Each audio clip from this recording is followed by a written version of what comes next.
Hey, it's Tucker Carlson. There's never been a candidate for president the media hated more than Robert F. Kennedy Jr. You thought that title belonged to Donald Trump. Of course it must, but go check the coverage.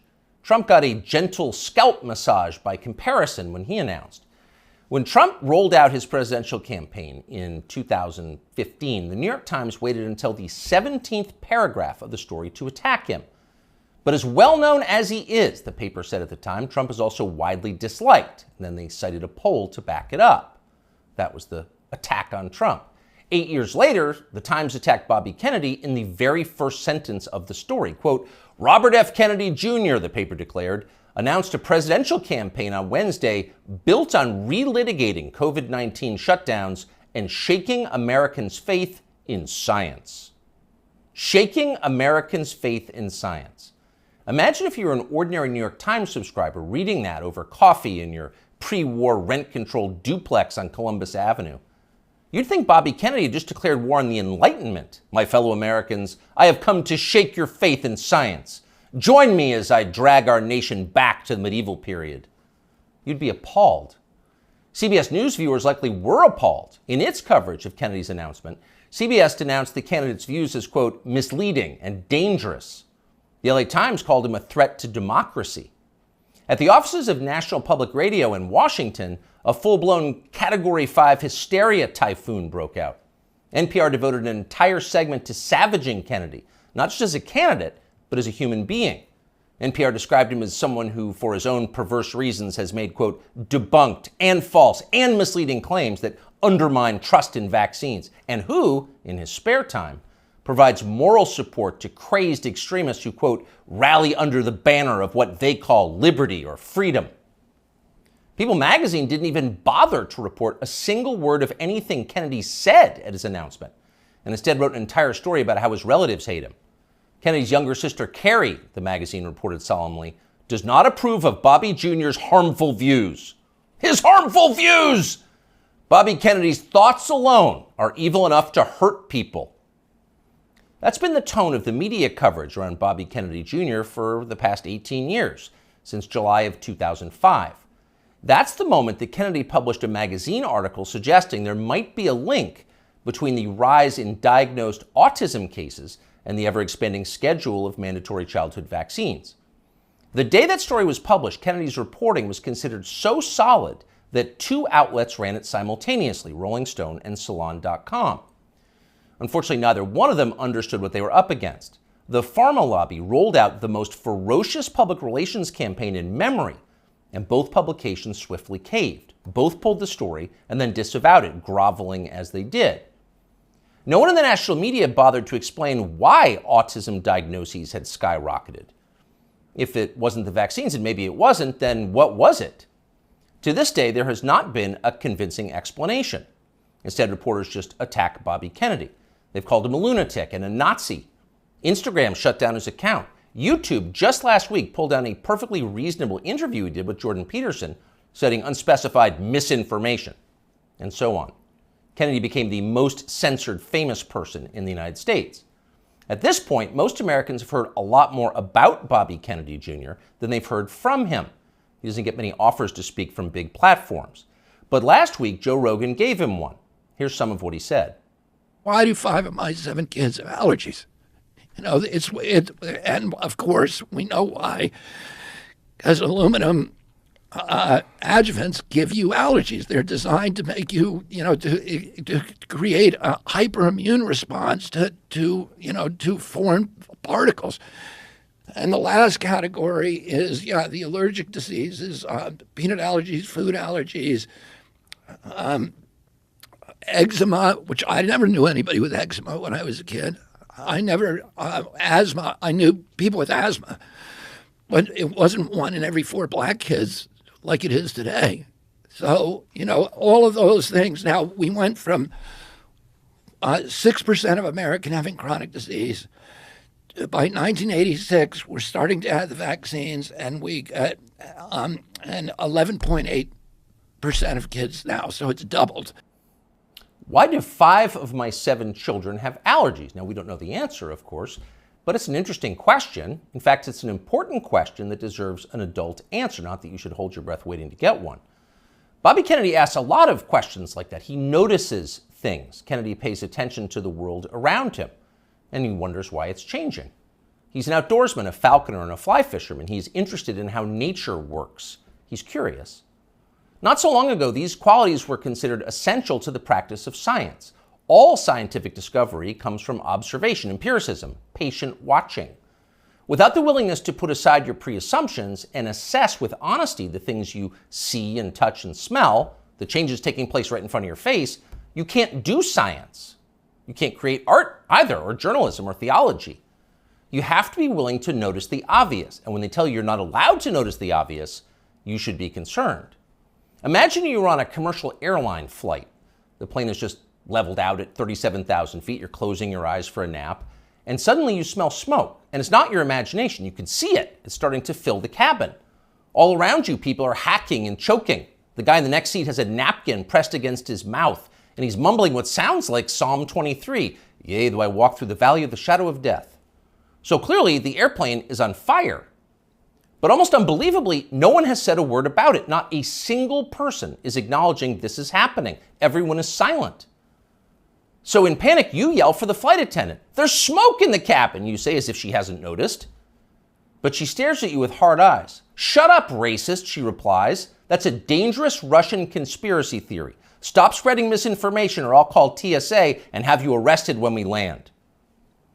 That sounds like a fever dream, but it's also pretty close to the experience of living in the United States at the moment. All around you, things seem to be fraying and getting worse. Your gut tells you there's something very bad going on, and all the evidence suggests that there is. But the people in charge won't acknowledge that. Everything's fine, they scream. Stop noticing. But wait, I don't remember this many kids having allergies or asthma or eczema or autism or, for that matter, body dysmorphia. And why so many suicides? What's going on here? Shut up, stop asking questions. That's their answer. But Bobby Kennedy won't stop asking, and that's why they hate him. As Kennedy spoke on The Rogan Show, a reporter for Vice.com called Anna Merlin was watching. Merlin was so enraged by what she saw that she dashed off an article attacking Joe Rogan's employer for allowing the conversation to take place. Spotify has stopped even sort of trying to stem Joe Rogan's vaccine misinformation, read the headline. The piece never even described much of what Bobby Kennedy had actually said. Merlin dismissed the entire interview as, quote, a detailed survey of Kennedy's most dangerously incorrect views, a far too extensive list to outline in full. In other words, we here at Vice don't have time to describe all of Bobby Kennedy's lies, but trust us, they were lies. Then Merlin called Spotify to see if she could get the episode censored. Much to her profound frustration, Spotify refused to censor the episode and kept the interview on its website. So she spent the next several days ranting about all of this on Twitter. People were listening to the wrong things, and Anna Merlin was mad about it. So was Peter Hotez.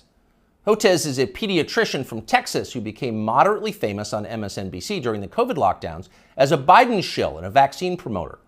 Hotez read Anna Merlin's piece and then huffily retweeted it. Effectively, why is Bobby Kennedy allowed to talk in public? And that gave Joe Rogan an idea. Why not have Peter Hotez debate Bobby Kennedy on his show? You claim he's wrong. Why don't you explain why he's wrong? That seemed fair. But Hotez wouldn't bite. So Rogan offered to give $100,000 to Hotez's favorite charity if he agreed to come on. Soon others made their own pledges and the pot swelled to over $1 million. But still, Peter Hotez wouldn't come.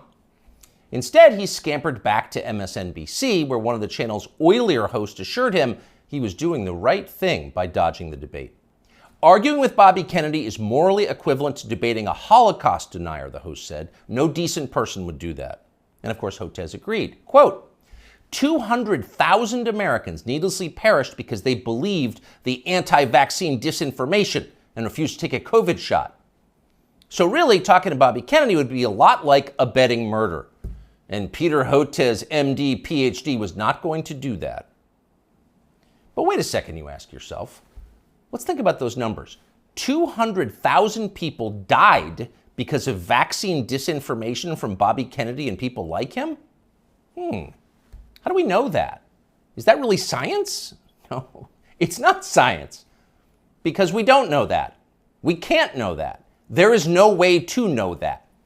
Peter Hotez's claim is a political attack posing as science, and he specializes in those. Here he is on television during the so-called pandemic. It's all about mask compliance. That's going to be absolutely critical, because if you don't have masks, remember, this virus aerosolizes. So even 6 feet is not enough. It can go 17, 18 feet, several meters. What we really have to do is have vaccine mandates in the schools. We should have a rule that anyone who walks into a school over the age of 12 has to be vaccinated. This is the nature of the anti-vaccine movement in this country. It's somehow married now to far right-wing extremism and white nationalist group. Anyone who's unvaccinated and has been lucky enough to escape COVID, your luck is about to run out. And I call it anti-science aggression coming from Senator Rand Paul, Senator Johnson, members of the House of Representatives, in addition to those two senators, are killers. It's all about mask compliance. We must have vaccine mandates for children. Take the vax or you will die. Anyone who disagrees with me is a white nationalist and a killer, and probably an agent of Putin. Do we say probably? Let's revise that. Certainly an agent of Putin. Again, here is Dr. Peter Hotez. We're starting to see now those same anti-vaccine messages that's coming out of the U.S. And now we're finding it in Africa and Latin America. And remember, what the other reason we're seeing this is the Putin government has, and this has been reported by U.S. and British intelligence, has been piling on with this whole systematic program of what's being called weaponized health communications, trying to destabilize democracies with anti-vaccine, anti-science messages and targeting. So according to British and U.S. intelligence, anyone who disagrees with Dr. Peter Hotez is a disloyal American working to destabilize our democracy on behalf of Vladimir Putin. Now, by comparison, never in his life has Bobby Kennedy Jr. said anything half that demented. But keep in mind, Peter Hotez claims to have a valid medical license. He is allowed to treat patients. After a while, even MSNBC viewers were going to have some questions about a guy who talks like that, and apparently some of them did. As the lockdowns wore on, the population started to notice that many of the core claims the TV doctors were making were untrue. You'd only need one shot. If you got the shot, you would never get sick. You would never pass the virus to others, and so on. They said these things, as you know, again and again. Ultimately, they were proven wrong, but they never admitted it. They just attacked the people who noticed. Here's Dr. Peter Hotez calling for the Biden administration to arrest anyone who questions the COVID vaccine. The Biden administration has to realize that anti-science is a killer, disinformation. Yeah. It's not even just disinformation. This is an anti-science empire right now, and we need Homeland Security. We need the Justice Department. We've really got to figure this out, and the Health and Human Services will not be able to figure this out on their own. It's not a medical problem. It's a law enforcement problem. They've doubted me. Arrest them! It's a horrifying outburst if you think about it. If you were on tape saying something like that, you would be deeply ashamed. But Peter Hotez is not ashamed. He's become even more grandiose. Hotez has written a self-congratulatory new book called The Deadly Rise of Anti-Science, a scientist's warning, as if you were a scientist.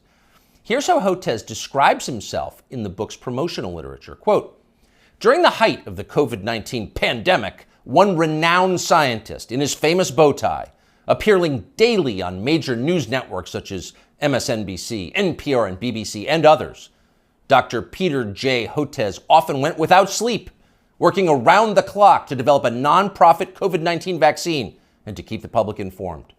During that time, he was one of the most trusted voices on the pandemic and was even nominated for a Nobel Peace Prize for his selfless work. He also became one of the main targets of anti-science rhetoric that gained traction through conservative news media. End quote, though we could go on. So here you have a renowned scientist, selfless, trusted, going without sleep, self-denying, persecuted by extremists for daring to tell the truth. The Albert Schweitzer of cable news. That's Dr. Peter J. Hotez. The fact that a partisan buffoon like Peter Hotez can describe himself this way with a straight face and the backing of a publisher makes you despair for the country's future. But don't despair. There is hope. Hotez will never debate Bobby Kennedy Jr., but it doesn't matter. Kennedy has already won. He's more honest than Dr. Peter Hotez, and that's obvious to anyone who's paying attention. A New Economist poll shows that Kennedy is more popular and far less hated than either major party frontrunner. After almost 20 years of being silenced, Bobby Kennedy Jr. is being heard. And why wouldn't he be? Kennedy's theories about vaccines may be right, they may be partially right, they could be even utterly wrong. No one's proved it either way. But what we can say with certainty is that America's medical establishment has beclowned itself for all time. Its official positions on vaccines, psychiatric drugs, puberty blockers, reassignment surgeries, a long list of other politically fashionable priorities have no connection whatsoever to legitimate science. It's all effectively witchcraft. At the annual meeting of the American Medical Association in Chicago last week, for example, delegates issued a statement attacking the body mass index as a tool of, quote, racist exclusion, which has caused historical harm. Next year, they will denounce thermometers and stethoscopes. They're insane.